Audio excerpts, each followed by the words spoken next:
Welcome to Wizards of the Tower. Roleplay. Today's episode, Evolution of a Monster, Bugbears.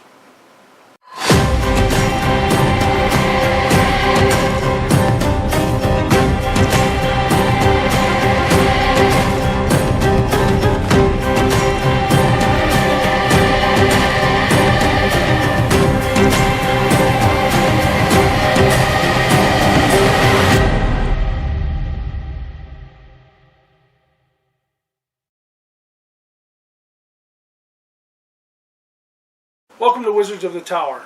Roleplay. On today's episode, Evolution of a Monster, the Bugbear. I'm Delaney. I've been DMing and playing since 1979. I'm Tom. I've been playing since 2007.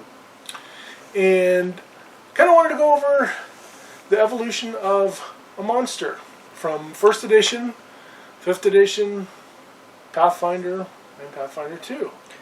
Well, okay, so to people who don't really know or are real sort of curious, what exactly is a bugbear? Bugbear is a goblinoid. And but it doesn't look like a goblin.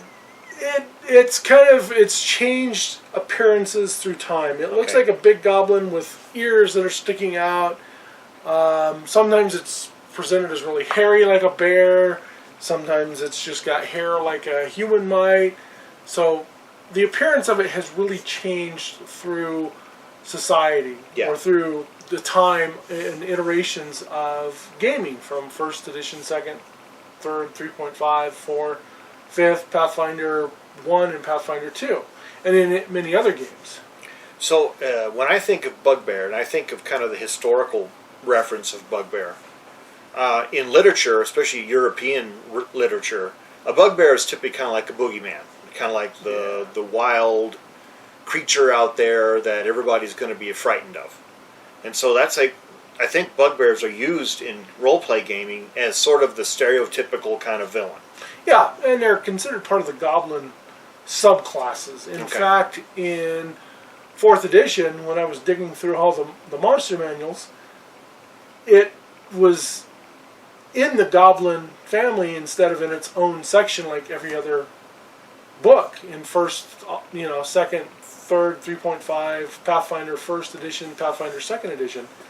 That was the only time I really had to dig for it. I'm like, now, where's the bugbear in this? I knew it existed, but I don't understand why it's included in goblins.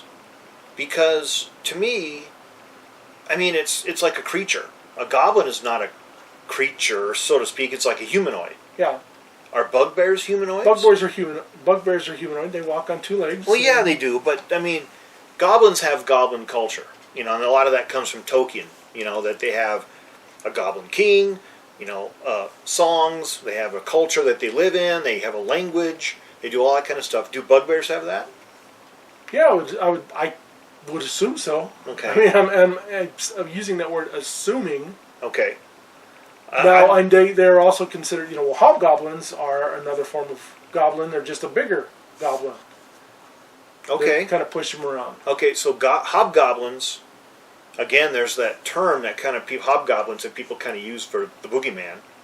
Hobgoblins and bugbears are different how? That's a great question. Hobgoblins are bigger, stronger, tougher, more domineering. Okay. They, a lot of times, will actually rule goblin clans. Okay. So I guess in a way, the way I kind of see it is that a hobgoblin is more associated culturally with a goblin, whereas a bugbear is sort of like a creature.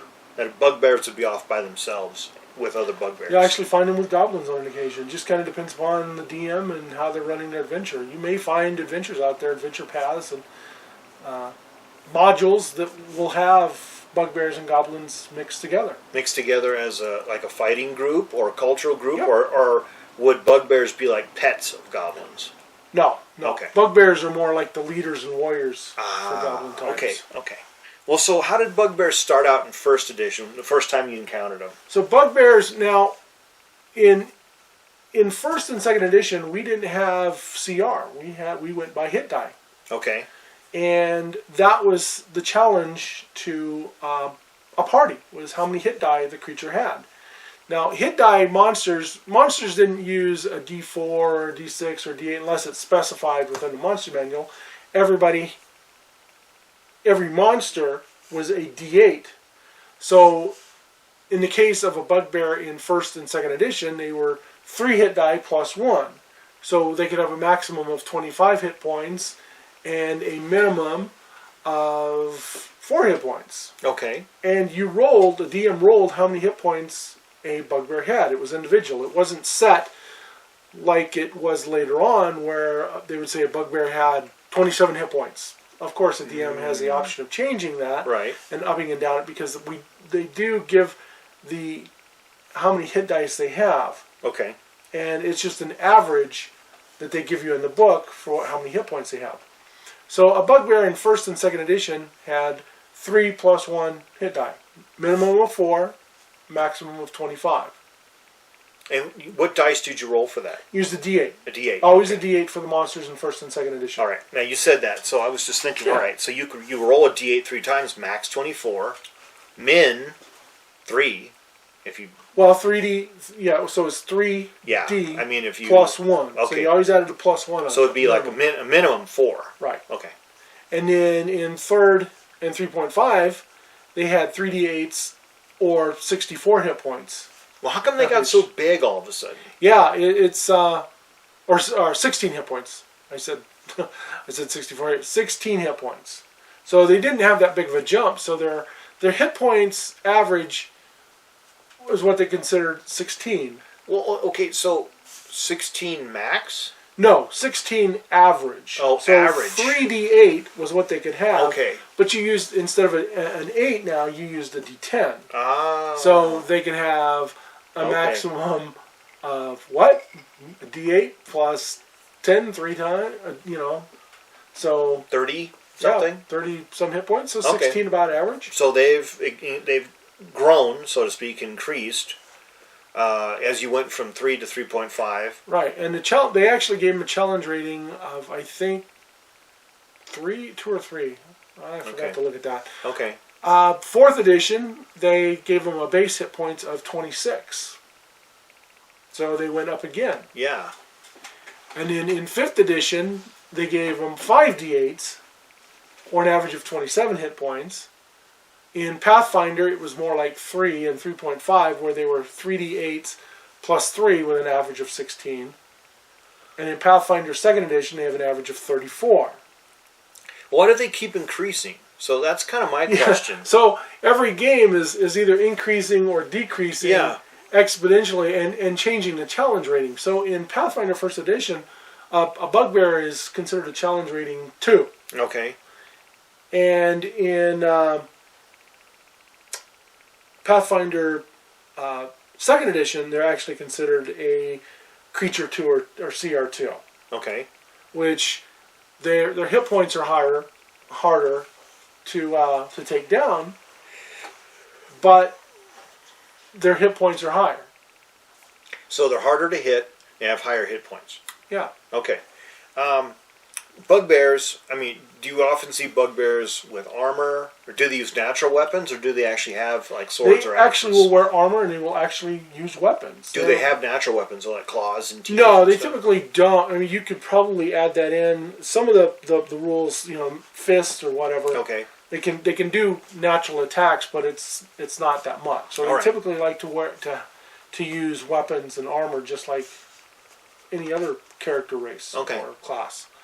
Now, their armor class in 1st and 2nd edition was 5. Now, 5 doesn't translate well into 1st and 2nd edition, because 5 was, in 1st edition you had what they called THACO. THAC 0 to hit armor class 0. Okay. But it looked like THACO. Okay. And it was this calculation of, based upon an armor class of 10 and minus 10. So 10 was the worst, minus 10 was the best. So you had to take your level and your to hits and calculate how it was to hit them, and a Bugbear was relatively average at 5 AC. All right, so I've heard of THACO before, and I remember looking it up one time and understanding it somewhat, but maybe if you explain it a little bit better, I know it might be kind of hard to explain. It's a very complex process, and if you haven't played first or second edition, and if you haven't played it in a long time, yeah. Figuring the calculations is kind of tricky. Now, there used to be a calendar that you could, or this calculator that you could put together, two pieces of paper that you could take the armor class and level and turn it, and it would tell you exactly what you needed. So it actually calculated. So let's say in armor class 5, you might need a 15 to hit it, for example. Okay. All right. Now I understand. Okay.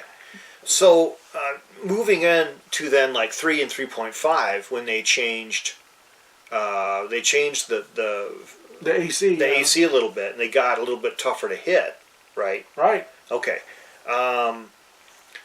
As villains, I mean, I haven't really encountered bugbears a lot as villains. In our recent campaign we did. Yeah. But I'm always kind of surprised when you bring them up, because I always think, bugbears, what is that? How do they exist? What do they do? What are they? In our current campaign, this Pathfinder campaign, we're working on, these bugbears killed some humans and were eating them. Yeah, and they like to do that. Okay, so they would like to hunt and eat humans. They'll eat anything they can get their hands on. Okay. Now, in third 3.5, their AC was 17. Yeah. So you know that you need at least a 17 to hit them. Well, depending on what you're rolling. Right. Well, the base to hit is a 17. Okay. So if you're a first level fighter, add on your strength. Yeah, that could be tricky. Depending on what you're carrying as a weapon. Depending upon what you are. Yeah. And your level and your strength and everything else, that can go up or down. Mm-hmm. In 4th edition, it became an 18, so it became even harder to hit. A little harder to hit them. In 5th edition, it's a 16. And in Pathfinder 1st and 2nd edition, it's also a 17.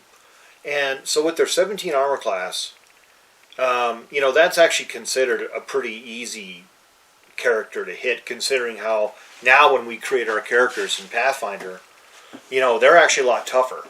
It seems like our characters are. I remember creating 3.5 characters, and before I believe, and correct me if I'm wrong, but I believe Rangers got a D8 for hit points. In 1st edition, it was 2 D8s for first level, 1 D8 for every level after that. Okay. And I remember rolling up a Ranger thinking, man, my hit points, I'm toast. Whatever can hit me is going to slaughter me. And I remember having a crossbow and not being able to hit anything with an AC, lower than 13, 14. Yeah. Any kind of a basic, CR1 townie, or a rat, or some kind of a child goblin or something like that, and just thinking, man, this guy's pathetic. He can't hit nothing, and he can't kill anything with this weapon. Yeah. And so it gets on down the road. It's kind of like, well, players are getting tougher. Do we make the monsters tougher? Yeah. Yeah. Yeah. And 17 is kind of an average. You look at Rosari, or Kara's character in our current campaign, and she's got an AC of 13 or 14 because she can't wear armor because of some things that are restricted on her. So think how easy it is for her, how it is for something to hit her, and how easy it is for her to hit something else. Yeah, well, she's a barbarian. A barbarian, of course, you get a ton of hit points. Yeah, if you've got a +6, to hit, then you only need 11 or higher to hit the bugbear. Yeah, and what you do to barbarians typically in games like that is you give them really good leather armor, and then you start throwing rings and medallions at them so that they get natural armor stacking, or bracers or something like that. Right. Or you give them a really high dex, so that they're swinging their swords around, and they've got a big AC boost, a big dex boost to AC, and then of course barbarians, they got a lot of hit points, so sure you can hit them, but do you do much damage to them? I mean, if they got 70 hit points, I remember I had a barbarian, Clem, the guy only had one eye, and he had a big giant double-headed axe. And he had a 90 hit points or something ridiculous. And everybody else was in the 40s and 50s. And Clem was just one of those guys who was just all scar from head to toe. It was just one giant walking scar. And because he'd been hit so many times. He was easy to hit. He was a meat shield. You know, he was constantly getting in front of people and absorbing all the arrows and spears and blast fire traps and poison traps. You know, and typical barbarian, you just shake it off. And, okay, a little healing. Yeah, where's my mead? You know, and that kind of stuff. You know, that's kind of a typical barbarian. You know, they can take a lot of damage. Yeah. Now, a Bugbear's attack maintained one attack all the way through every edition. So they never got to do 2 attacks. No. Now, if no matter how high they got. Well, if you took a Bugbear or increased them and gave them a class, okay, and increased them, then yeah. But as a base, a Bugbear only had 1 attack. So, what kind of class could you boost a Bugbear up into? Well, you could take a fighter or a barbarian or even a ranger or a rogue or a cleric. You know, Bugbear. In 1st and 2nd edition, you didn't do that. They were what they were. They were a monster. Starting in the other editions, then you could start assigning them a class and boosting them up and making them tougher. So that's interesting, because then we come into the idea that you can have a Bugbear cleric. You actually can play clerics. Okay, see, so... It is a possible player race. Yeah. And starting... I don't know if 3.5 had it, but I know in 4th edition and 5th edition, Pathfinder and Pathfinder 2nd edition, you can actually play them as a race. So whose game was it that we heard of talking about that they Hobgoblin. Oh, it was an all Hobgoblin campaign. Yeah. But I thought for the longest time I thought they had an all Bugbear campaign. No, it was, they were talking about making an all Bugbear campaign. No, it was a Hobgoblin. Yeah, but they were talking about making an all Bugbear. I remember that. Yeah, they had an all Hobgoblin campaign. So could you have an all Bugbear campaign? Sure. With fighters, wizards? Sure. Oh my God, that's so strange. Sure. Now, Bugbears are typically considered evil in alignment, but you don't have to do that. Maybe the Bugbears, maybe they're Bugbears maybe they're going on a different path and they want to break away from this imagery of, hey, we're not all evil. Maybe they're just chaotic and they've got to do something for their tribe. Yeah. We've got to recover the magic stone. We can't all be evil because we'll be stabbing each other in the back all the time. So we have to send the best guys of the tribe to go recover the magic stone to bring the magic back to the people. You send the best people. They're chaotic. They're fighters, wizards, clerics, a rogue, and they're all Bugbears. Yeah. Now damage, 1st edition and 2nd edition, they did 2 to 8 points of damage. Now, not 2 d8s. That was 2 to 8. So basically 2 d4s rolled together. That's kind of lame. So they did a minimum of 2 points of damage and a maximum of 8 points of damage. Oh, yeah. I can see. Kind of average. Yeah, that's average for like a little character. I mean, that's like getting hit by a goblin spear. Yeah, they weren't really strong. Now, in 3rd and 3.5, it went to a d8 plus 2. Okay. So they were doing a minimum then of 3 points and a maximum of 9. So their damage actually increased a little bit more. I can see that. And then in 4th edition, it was a d12 plus 6, which is a good whacking. Wow, that's a good one. Yeah, that's a lot of damage. Yeah. Because depending on how they roll, they could do quite a bit of damage. Yeah, 7 to 18 points of damage. Yeah. So a good roll for a Bugbear enemy could end up, costing you 10, 12, 14 points of damage, which, if you're a 3rd or 4th level character and you only have 50 hit points, you're starting to get carved away pretty quick, especially if you get swarmed by like 4 or 5 Bugbears. Yeah. In 5th edition, it was 2d8 plus 2. So a minimum of 4 points of damage, a maximum of 18 points of damage. Well, that's still a pretty good carve. That's a great carve. Yeah, yeah. Now, Pathfinder 1st and 2nd edition, in Pathfinder it was 1d8 plus 3, so a minimum of 4 and a maximum of 11. And in 2nd edition it was 1d8 plus 4, so 5 to 13. Okay. So it increased a little bit. Now, their base attack bonus, in 1st edition, you didn't have a base attack bonus. It was once again based upon the hit die of the creature and how well they could hit. So that was all figured in with the THAC-O. THAC-O, right. In 3rd edition, 3.5, they had a plus 5 to hit. So if you had an armor class of 15, what did they need to hit you? A 10 or higher. Okay, which isn't, that's not a bad roll. No. I mean, you could do it. Obviously, because that's average. On a D20, 10's in the middle, 50-50 chance. Yeah, and 1st or 2nd level character probably is going to have about a 15 or 16 average armor class. Yeah. May have a little higher depending upon if you started off with great armor or better armor and lots of gold. Most people just start off with, at the basic, just kind of like leather armor. That's something you could stitch up yourself to protect yourself. Kind of leather armor, maybe a few studs, studded leather armor at the most. Something, that you could make or the village craftsman could make for you that was really cheap to buy. Maybe a leather helmet, maybe a wooden shield. You're not getting much more than about 14 or 15 AC. Yeah. Now, in 4th edition, that went up to a +7. So they actually were a little bit tougher. Okay. So their challenge rating actually was, I believe, higher. I think that was a challenge rating 5 character, is what they called it in 4th edition. 4th edition? Yeah. Now, one thing I'd like you to do to show everybody, and I know we're kind of looking at it over here, is that picture. Oh, yeah. If you could post that, because that is not what I think a bugbear looks like. I don't know what kind of an abomination that looks like. That looks like some kind of a hybrid orc something. Yeah, I've got some sheets here. I actually printed out never to even, show if someone showed me ones. that picture, they'd be like, look, this is Bugbear. I'd be like, The Bugbear? That looks like evolution some of kind of mutated orc. Yeah, the kind of evolution of them, as I look through here, I mean, to me, this is probably the typical one. This is a, I think that's the 5th edition. That doesn't even look like what I think of Bugbear. Yeah. It's so muscular. So I'll be posting pictures up there. There's a good one there. That's a third edition. Maybe that's what I imagine them. But Okay. I'll be posting the pictures up here so you can see what the Bugbear looks like through the iterations of the games. Yeah. And then D&D art, folks. Yeah. Man, I don't know. Sometimes it's a little odd. Right. And in 5th edition, their base attack bonus went down to a +4. In Pathfinder, it was a +5.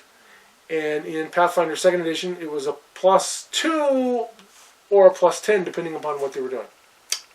So there's been a lot of change in the evolution of them. You would think that it would stay somewhere the same, but there's actually quite a difference between all the different versions of Dungeons and Dragons and Pathfinder. Well, it's kind of interesting, and that's not the only monster. But that's I actually was watching somebody's video, and I can't remember what it was, but they were talking about monsters, and I said, well, what about a bugbear? If you base it upon 1st edition to Pathfinder, it's changed. It's all across the board. Sure. And I'll be posting up the stats too as well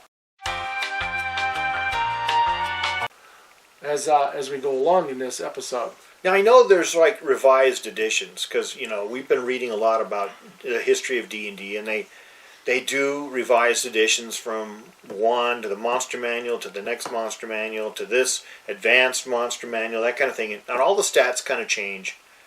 But it almost seems like there should be a little more consistency in that. Why does the bugbear alter itself so much when essentially it's just a villain? What other villains change like that? It's because the game has changed and evolved, and how your characters have changed, whether their skills, their feats, their base attack bonuses, their hit points, their armor classes. Armor classes kind of stayed the same, but they've changed their armor class based upon maybe what the bugbear is wearing to make them either tougher for the party or easier for the party. Okay.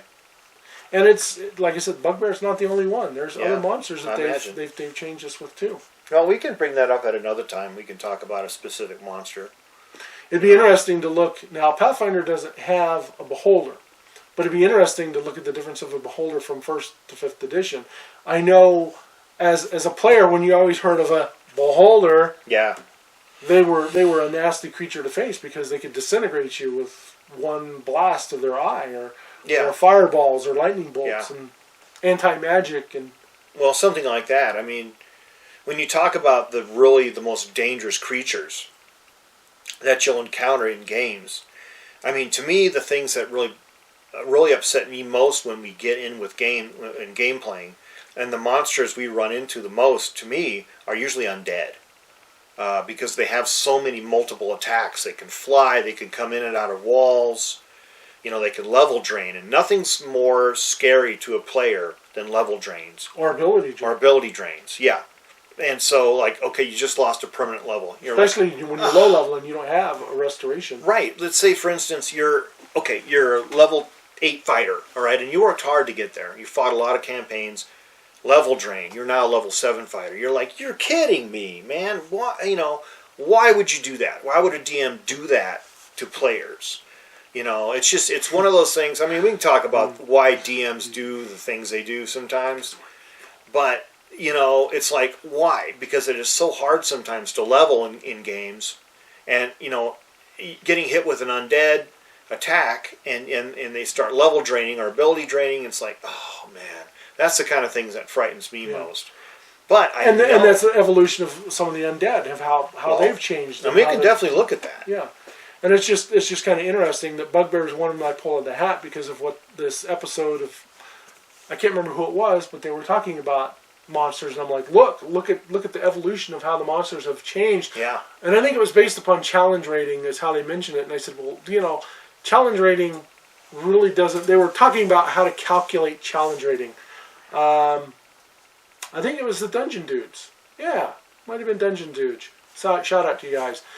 Anyway, it was how to calculate challenge rating, and actually challenge rating is, in a lot of ways, it's a farce. I mean, it's a base. You can kind of say, okay, here's the base, but in my groups, there's times that I've thrown challenge rating low monsters and they've just stomped you. Wow. And then I've thrown challenge rating higher than the party, and the party just walks through it. So it all depends on roles, how well people fight together as a team or a group. What happens what happens with the monsters' rolls that day, that time. It all depends a lot on that. There's a lot of chance. Yeah. So, anyway, we're going to end this episode of Wizards of the Tower. Role play. May all your adventures be epic. And keep on rolling. Thank you, folks.